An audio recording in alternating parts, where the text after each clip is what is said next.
Bonjour à toutes et à tous et bienvenue à votre mag à nous, l'école. Bonne année 2025. C'est parti pour une nouvelle année avec beaucoup de réalisations, dont les festivals culturels interscolaires à nous, l'école, qui aura lieu en fin février. Les titres de votre mag. L'Académie des sciences et des technologies à l'école de formation de son personnel sur les renforcements des capacités à leadership scolaire. Formation dispensée par la Fondation Franklin Covey, venue des États-Unis et consacrée sur les 7 habitudes des gens très efficaces. Vous suivrez ici les déroulements de cette formation et la satisfaction des participants. C'est une jeune école à l'allure de grand pour la formation de la jeunesse de Maloueka dans la commune de Ngaliema. En 3 premiers mois de son existence, les complexes scolaires Les Barangénie fait une progression énorme. Cette école a célébré de la plus belle manière la Noël à travers une journée culturelle au cours de laquelle les parents et leurs enfants ont partagé les émotions. Les 5 meilleurs élèves du premier trimestre ont été primés et pris en charge par un partenaire de l'école pour les frais du deuxième trimestre. À suivre tout à l'heure dans votre mag à nous l'école. 2025 démarre avec 10 nouveautés en milieu scolaire. Les personnels administratifs et enseignants de l'Académie des sciences et des technologies ACITEC, située à Binza Pigeon et à Makampane dans la commune d'Engaliema, a été à l'école du savoir sur le leadership scolaire. Cette formation de plusieurs jours dispensée par la Fondation Franklin Covey, basée aux États-Unis, s'est essentiellement consacrée sur les 7 habitudes de gens très efficaces. Madame Ayele, représentante de cette fondation en Afrique et venue de l'Ouganda, explique. Qui vous challenge en tant qu'équipe et qui impacte l'équipe. Ça peut être le manque de proactivité. Ça peut être le manque de planning. Parce que l'habitude 1 parle de planning aussi, de proactivité, de prendre l'initiative. Parce que tu prends l'initiative, parce que tu as l'habitude 2, automatiquement, tu planifies. Mais ça vient d'abord de la proactivité. Vous comprenez ? Si vous êtes tout le temps en retard en tant qu'équipe,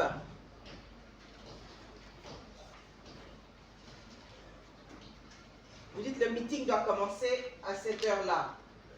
Les gens viennent 30 minutes après, 40 minutes après, 1 heure. Ça impacte le groupe. Et il faut partager avec cette personne de confiance vos objectifs de croissance par rapport aux habitudes que vous avez identifiées de développer. Et vous devez aussi décider avec cette personne la fréquence de vos meetings. Il faut que ça soit un meeting qui soit déterminé. Parce que maintenant, vous savez qu'il faut planifier pour la semaine. Donc si vous allez le faire tous les dimanches, par exemple, si c'est quelqu'un qui est à l'extérieur du travail, vous allez faire ça 1 fois, par exemple, par semaine, comme un check-in. Comme un check-in avec cette personne-là, qui va vous servir de feedback, où vous êtes sincère, vous êtes vulnérable,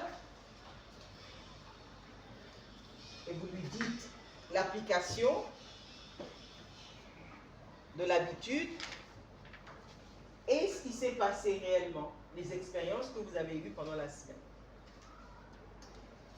Par exemple, si vous avez un challenge, par exemple, à faire une pause quand vous êtes stimulé, donc vous êtes souvent en colère, facilement, et que vous vouliez améliorer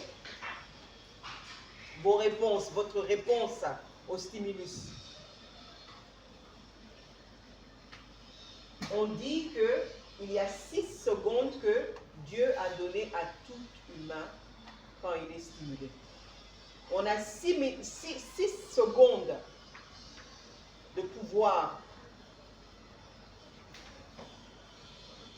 Mais c'est une compétence de pouvoir exercer, une compétence mentale aussi, de pouvoir exercer ces 6 secondes quand on est stimulé.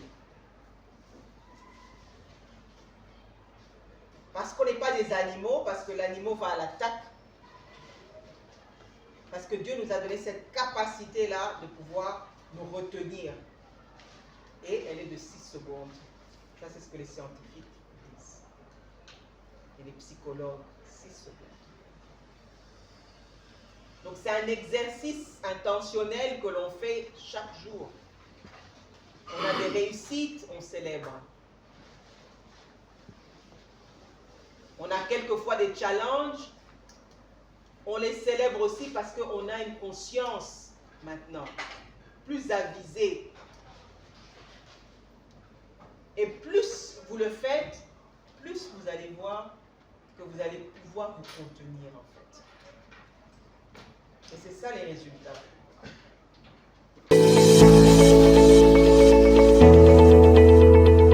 Dans son livre, Franklin Covey a énuméré 7 habitudes pour devenir efficace, parmi lesquelles Madame Ayele, représentante du bureau Afrique de la Fondation, insiste sur.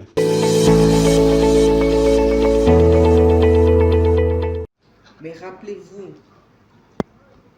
que c'est vous qui êtes le changement. C'est chacun de vous qui est le changement. Si vous êtes ici maintenant, ce n'est pas un hasard. Dieu ne fait rien par hasard. Donc je vous challenge d'avoir de l'espoir, mais aussi une détermination et un focus. Un focus. Et rappelez-vous que tout se fait en 2 fois. D'abord mental, de visualiser ce que vous voulez. Et de manifester aussi. Vous avez une responsabilité que ça vienne en vie. Parce que tout ce que Dieu donne, il donne les capacités. Il nous donne la capacité. Il n'y a rien qui nous est donné sans que nous ayons cette capacité d'achever. Et en équipe, c'est encore plus puissant. Il y a une synergie, il y a un potentiel qui est immense. Alors, comme les Américains disent, help me God, que Dieu nous aide dans cette démarche. Merci.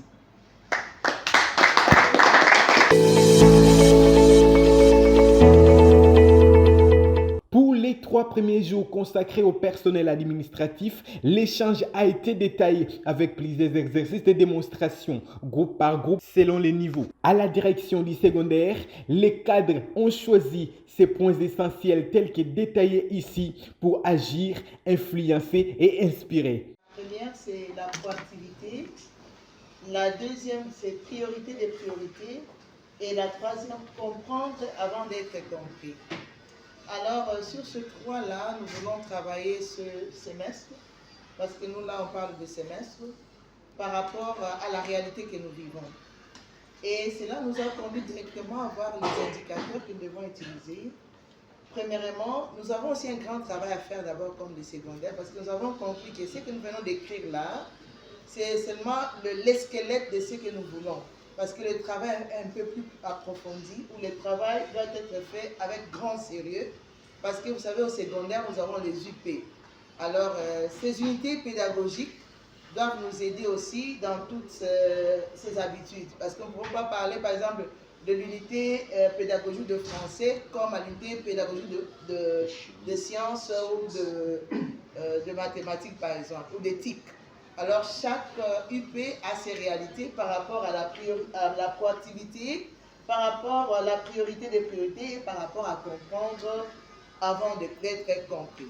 Alors nous allons prendre ça d'une façon un peu séquencée. Sur le point des indicateurs, nous avons parlé sur le point pédagogique. Nous devons voir la prise d'initiative, parce qu'il y a certains enseignants qui attendent qu'on les pousse, alors qu'ils devaient prendre des actions. Ils doivent voir l'anticipation des solutions. Donc on ne vient pas directement poser un problème, mais quand on pose un problème, on doit proposer directement la solution. Et en troisième lieu, nous avons l'utilisation des langages proactifs. Donc nous devons améliorer nous personnels, améliorer notre langage entre nous, et ça va influer sur les enfants ou sur les élèves. Au point de vue des priorités, là la planification est super ou hyper important, parce que quand on ne planifie rien, qu'est-ce qu'on dit? Qui ne planifie rien planifie son échec. Et au finish, nous avons de l'empathie plutôt, par rapport à comprendre, de comprendre. C'est ça l'esprit d'écoute mutuelle, c'est très important, se mettre à la place de l'autre. Et comment nous devons le faire? Déjà au secondaire, nous avons les réunions hebdomadaires. Chaque lundi, on se raconte, mais chaque UPA aussi ses jours de rencontre, dont nous allons mettre dedans pour pouvoir faire un peu de suivi pour pouvoir voir la réussite de ce que nous venons d'apprendre.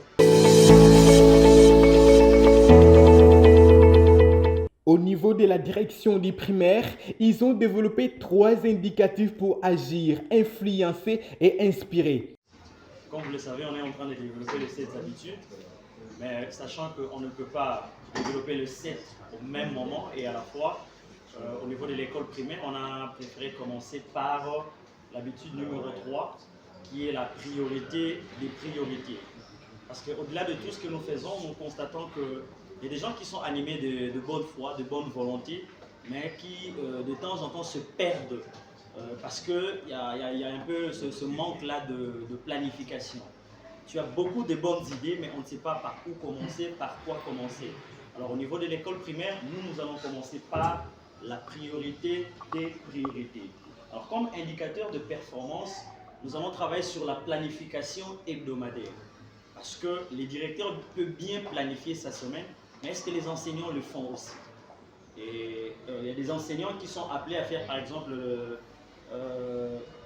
la planification de matières, mais qui parfois attendent que les matières qui ont été planifiées finissent, soient épuisées pour faire d'autres planifications, pendant qu'on ne pouvait pas attendre l'épuisement de ce qui a été prévu. Une fois qu'on sent que nous arrivons vers la fin, on doit anticiper et faire une autre planification. Donc c'est comme ça qu'on a trouvé important de commencer par la planification, mais aussi la communication des objectifs. Vous pouvez demander à un enseignant de planifier ses cours, de planifier ses matières, mais tant qu'il ne connaît pas les objectifs, il ne sait pas sur quoi est-ce qu'il va réellement travailler. Il risque d'avoir un grand contenu, mais à l'intérieur, ces contenus-là ne permettent vraiment pas d'atteindre, de réaliser une mission. C'est comme ça que la communication des objectifs de manière hebdomadaire est très importante. Et nous, au niveau de l'école primaire, chaque semaine, nous allons rappeler les objectifs hebdomadaires, les objectifs mensuels et les objectifs annuels.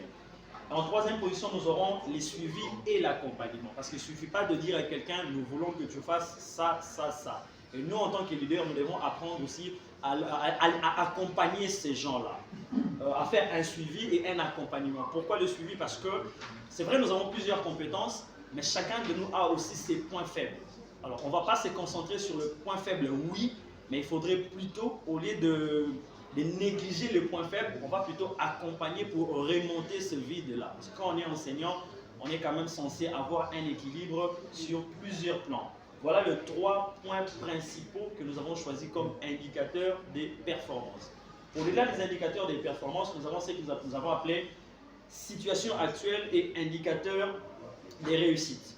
Et la situation actuelle a été définie sur 3 dimensions. La dimension pédagogique, la dimension administrative et la dimension discipline. Sur le plan pédagogique, actuellement, par rapport aux enseignants, nous avons 65% d'enseignants qui sont en train de satisfaire aux besoins de la direction. Et comme indicateur de réussite, nous voulons pour ce trimestre atteindre le 80%, parce qu'on ne peut pas aller à 100% en un trimestre. On fixe des objectifs que nous sommes en mesure d'atteindre. Donc sur le plan pédagogique, nous sommes à 65%, et pour ce trimestre, nous voulons atteindre les 80%. Sur le plan administratif, nous sommes également à 65%, nous voulons atteindre les 80%. Et c'est sur le plan discipline que nous avons un peu plus de défis, où nous sommes à 50%. Nous voulons vraiment, pour ce trimestre, nous voulons atteindre 75%. Nous voulons quand même attirer l'attention de chacun de nous sur le climat de travail. Lorsque nous parlons de suivi, c'est vraiment dans un climat qui inspire la mentalité de croissance. En fait, nous voulons que les enseignants se sentent dans un environnement où on n'évalue pas pour dire si tu vas rester avec nous ou pas, bien qu'à un moment c'est aussi important, mais on est en train de faire le suivi pour aider ces enseignants-là à grandir et à se développer, parce que si ces enseignants sont développés, nous sommes convaincus que les enfants seront aussi développés. Et pour le suivi de toutes ces activités, nous avons choisi, bien évidemment, on a 2 personnes. En première position, les directeurs de l'école primaire, et en deuxième position, son adjoint, qui seront là pour faire le suivi et l'accompagnement de l'équipe de l'école primaire. J'allais dire jeudi, mais je me rends compte que nous sommes mercredi, et je vous remercie.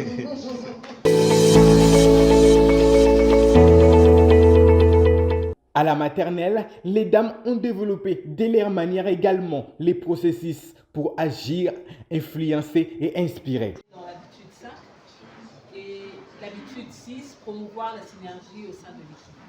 Alors je vais pouvoir laisser chacune des membres de mon équipe expliquer différents points et puis ensuite on va développer le reste.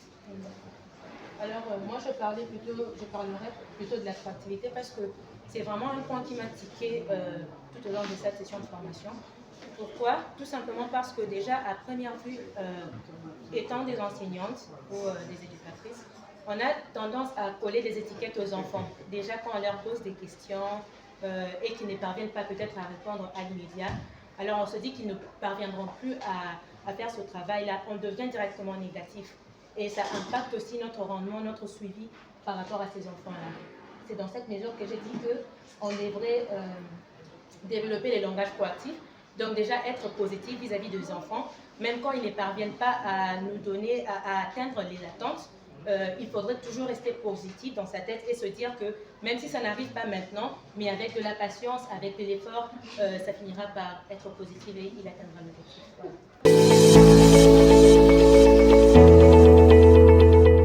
Au cours de cette formation, plusieurs matières ont été développées pour justement renforcer le leadership scolaire.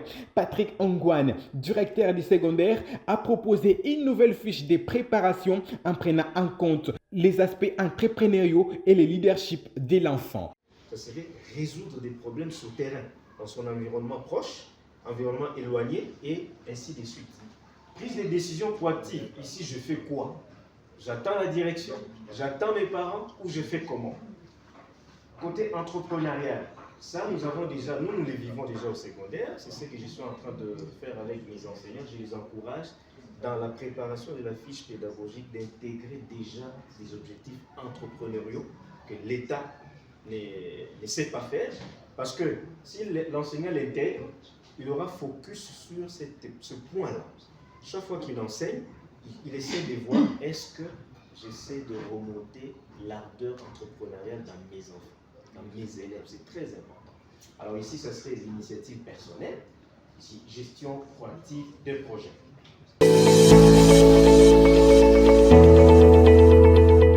Pour la dernière journée de la formation qui a rassemblé tous les personnels enseignants et administratifs, les formateurs ont fait une démonstration de force avec des exemples impeccables suivant chaque habitude. Dieudonné Bahari, directeur du primaire, a développé la 6e habitude des gens très efficaces sur la synergie. Il y a eu des illustrations avec des feedbacks ici. Monsieur Moïse, lui, il est venu de l'école des sciences et des technologies de Bukavu. Il a détaillé la 7e habitude sous une ambiance exceptionnelle. Un jour, j'étais enseignant dans une école catholique. C'est d'ailleurs le coordonnateur, quand il vient de la France après sa thèse de doctorat, il venait avec un thème quinquennal. Je pense que ça doit avoir existé soit ici. Une école de l'excellence qui fait la différence mettant l'accent particulier sur les talents de chaque enfant. Et il disait, chaque élève peut réussir. Et les enseignants de maths disaient, quoi? Réussir tout le monde en maths? Ce n'est pas les enseignants de maths de cette école. Parce que les enseignants de maths de cette école sont en rupture avec ces paradigmes de fatalité qui portent à croire que c'est toujours comme ça, les maths c'est comme ça. Non.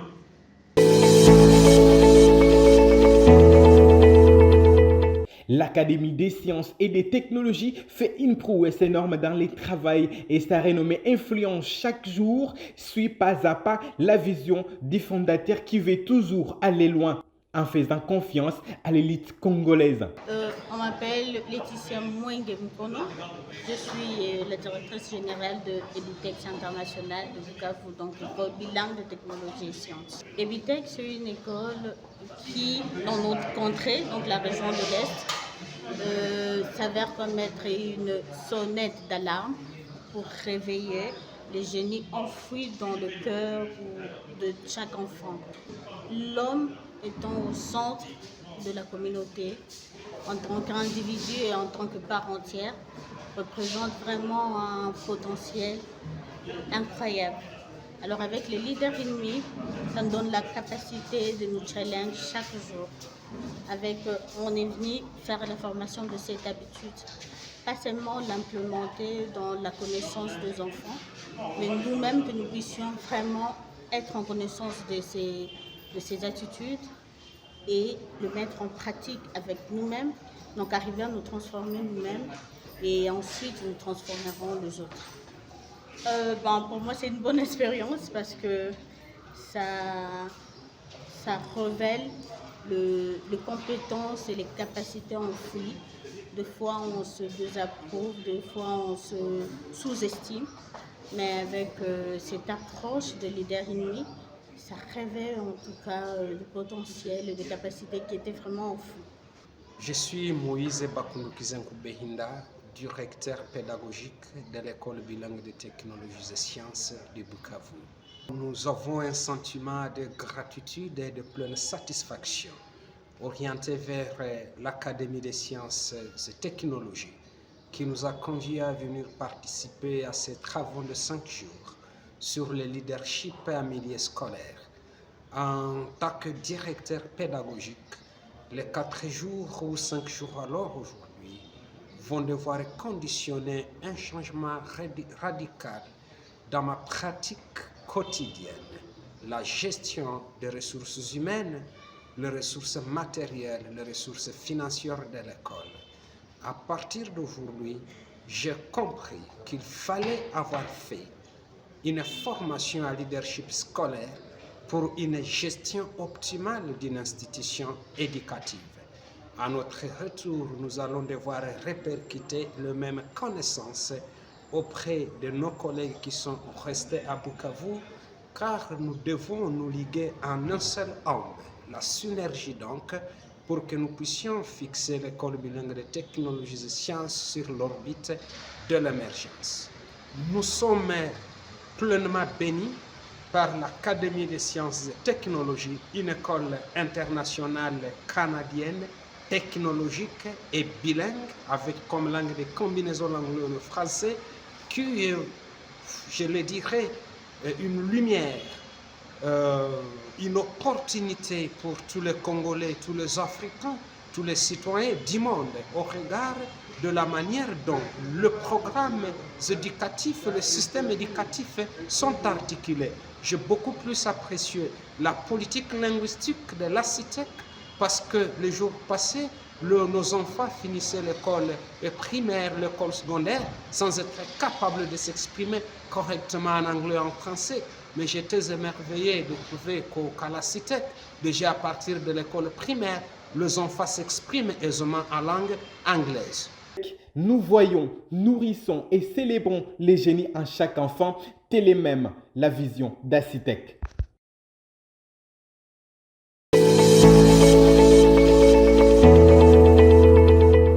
C'est une marque déposée dans la localité de Maloueka, les complexes scolaires Les Barons Génie, une jeune école de seulement 3 mois a dignement célébré la fin du premier trimestre par une journée culturelle et la proclamation des résultats. Prenant la parole, le promoteur de cette école, M. Christian, a exprimé son sentiment de satisfaction tout en remerciant les parents par la confiance placée au complexe scolaire Les Barons Génie. Il faut de la compétence. Il faut de la rigueur, mais il faut surtout de la responsabilité. De la compétence parce que nous n'avions pas été tribalistes dans le recrutement des enseignants. On a organisé un concours pour recruter les meilleurs enseignants.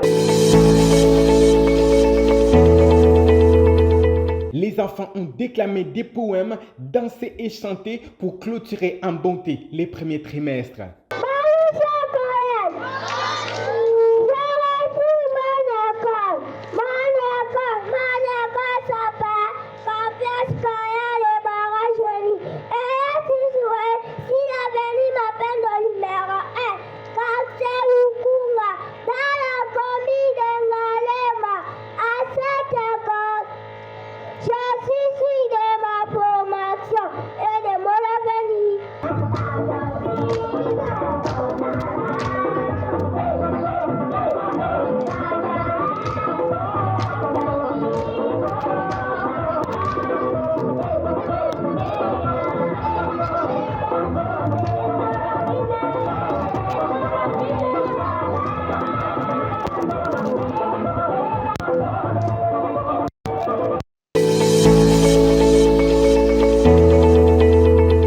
Les moments de proclamation arrivés, l'école a primé les 5 meilleurs élèves sous une émotion extrême de parents.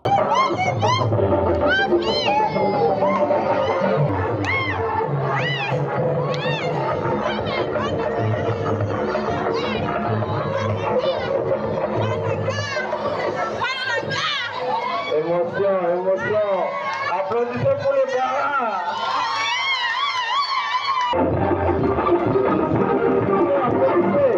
Applaudissez pour les meilleurs.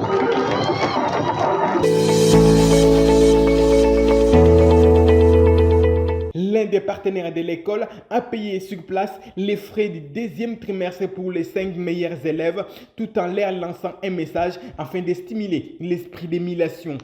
Les Barons Génie, c'est vraiment les génies. Et puis, Bano Bakosala, au-delà de 80%, na kozwa bango en charge na trimestre moko.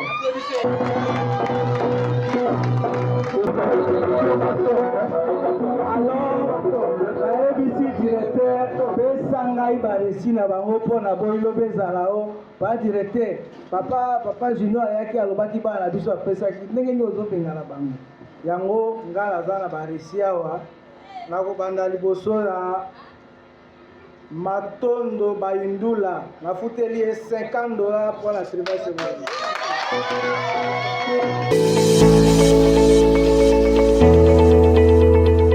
Après la signature des bulletins, quelques parents se sont exprimés au micro de votre mag à nous l'école. Kombo nanga mama Mireille, nazana esengo epele pona mwana nanga Maria, azana 2e mais abimi première de la classe, l'école Barons et Génie. Merci. Qu'en est-il donc des impressions de messieurs les promoteurs? Donc, que ce soit un milieu reculé, moi, ça ne m'a fait pas peur parce que je suis convaincu que les intelligences, on les trouve partout. Maloueka, pour moi, c'est un peu comme Bethléem. Bethléem, c'est un coin négligé, mais pourtant, c'est de là qu'est venu le Messie, le sauveur du monde entier pour nous, les chrétiens. Et j'ai la ferme conviction qu'avec une formation de qualité, nous aurons aussi une génération des barons génies, c'est-à-dire capables d'acquérir des connaissances nécessaires qui vont les permettre de créer de la richesse à partir de ces connaissances et de pouvoir contribuer au développement de leur pays. Aux parents qui ont déjà inscrit leurs enfants, je tiens à les féliciter et les remercier, mais surtout à les encourager à continuer à faire le suivi, surtout dans le suivi des devoirs, dans le suivi de la discipline, du respect de l'heure et surtout dans l'accompagnement, puisque la formation c'est une tâche transversale, il faut que tous les acteurs soient impliqués et les parents et ceux qui sont déjà avec nous et ceux qui ne sont pas encore avec nous. Un message, c'est celui effectivement de la responsabilité pour que nous puissions ensemble donner à la nation cette génération de barons géniaux. Les complexes scolaires Baron Génie, c'est une jeune école qui imprime sa marque par d'abord la qualité de l'infrastructure, mais également les travaux abattus par les enseignants. Ici, les élèves ne sont pas chassés et les parents payent lentement mais sûrement. Le recrutement du personnel, lui, s'est fait avec beaucoup de rigueur afin de donner à la jeunesse de Maloueka une éducation de qualité. C'en est donc fini pour votre mag à nous l'école, ici, premier numéro de 2025. On se retrouve la semaine prochaine. Au revoir et à très bientôt.